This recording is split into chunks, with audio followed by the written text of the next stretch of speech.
Hi అండి, welcome to Annapurni talks. ఇవాళ special ఏంటంటే అద్దరిపోయే ఫిష్ బిర్యానీ అనమాట. ఎప్పుడు చికెన్ బిర్యానీ, మటన్ బిర్యానీయే తింటుంటాం, కానీ ఫిష్ బిర్యానీ చాలామంది చేసుకోరు కదా.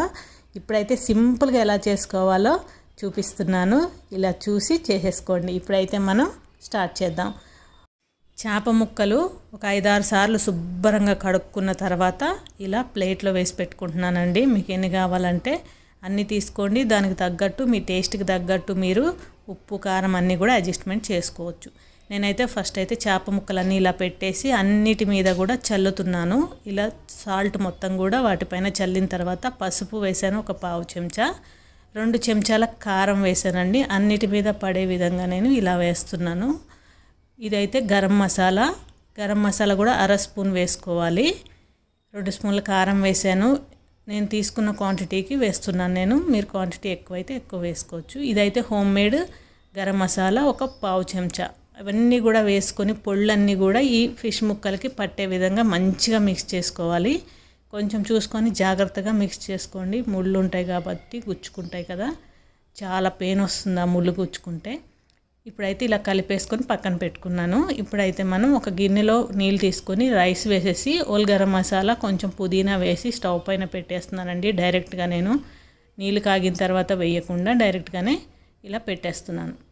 ఇప్పుడు ఒక ప్యాన్లో మనం ఆయిల్ వేసుకొని ఇలాగా చేప ముక్కలన్నీ కూడా మనం పెట్టుకోవాలి. కొంచెమే ఆయిల్ వేసాను, సరిపోతుంది.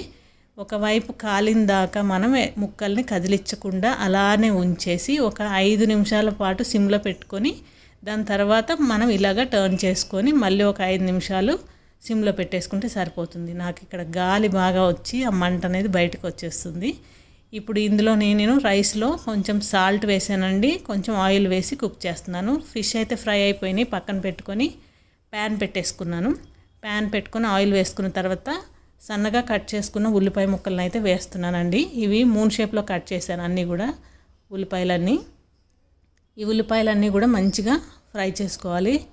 మనకి గోల్డెన్ బ్రౌన్ కలర్ రావాలండి, అన్నీ కూడా ఇలాగా రావాలి.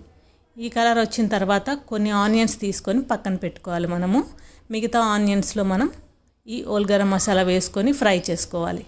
ఇలా ఫ్రై చేసుకున్న తర్వాత మొత్తం అన్నీ కూడా కలిపేసుకొని ఫ్రై చేసుకొని ఒక పెద్ద టమాటో ప్యూరీ అయితే చేసుకున్నానండి. ఆ టమాటో ప్యూరీ కూడా వేసుకొని మంచిగా పచ్చిదనం అంతా పోయే వరకు కుక్ చేసుకోవాలి.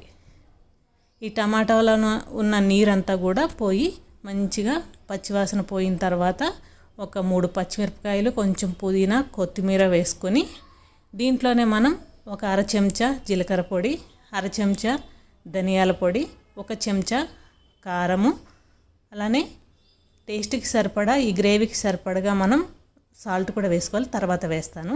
ఇవన్నీ పొళ్ళన్నీ వేసుకున్న తర్వాత మంచిగా కలుపుకొని ఆ పచ్చివాసన పోయేంత వరకు 1 నిమిషం పాటు కలుపుకున్న తర్వాత ఒక 1/2 కప్పు పెరుగు వేసుకోవాలి. మంచిగా గిలకట్టిన పెరుగు వేసుకొని కలుపుకొని ఇప్పుడు మనం సాల్ట్ వేసుకోవాలి. ఈ గ్రేవీకి మనము ఫిష్లో వేసుకున్నాము, ఫిష్కి సరిపడా, రైస్లో వేసుకున్నాము, రైస్కి సరిపడగా, ఈ గ్రేవీకి సరిపడా ఇప్పుడు వేసుకుని మంచిగా గ్రేవీ అనేది కుక్ అవ్వాలి. ఆయిల్ పైకి తేలేంత వరకు కుక్ చేసుకోవాలి. అప్పుడు మనం రైస్, బాయిల్ చేసుకున్న రైస్ వేసుకొని కొంచెం ఫిష్ అంతా కూడా ఆ రైస్ పైన అరేంజ్ చేసుకొని మిగిలిన రైస్ కూడా ఈ ఫిష్ పైన వేసేసుకొని మనం ముందుగా తీసి పెట్టుకున్న ఆనియన్స్ ఉన్నాయి కదా, ఫ్రైడ్ ఆనియన్స్, అవి వేసేసుకోవాలి. అవి వేసేసుకొని కొంచెం పుదీనా, కొత్తిమీర చల్లేసుకొని, కొత్తిమీర పుదీనా వేసుకున్న తర్వాత మనం ఫిష్ ఫ్రై చేసుకున్నప్పుడు ఆయిల్ ఉంటుంది కదా, ఆ ఆయిల్ కూడా వేసుకుంటే మనకి ఆ ఫ్లేవర్ అనేది రైస్కి పట్టుకొని చాలా బాగుంటుంది.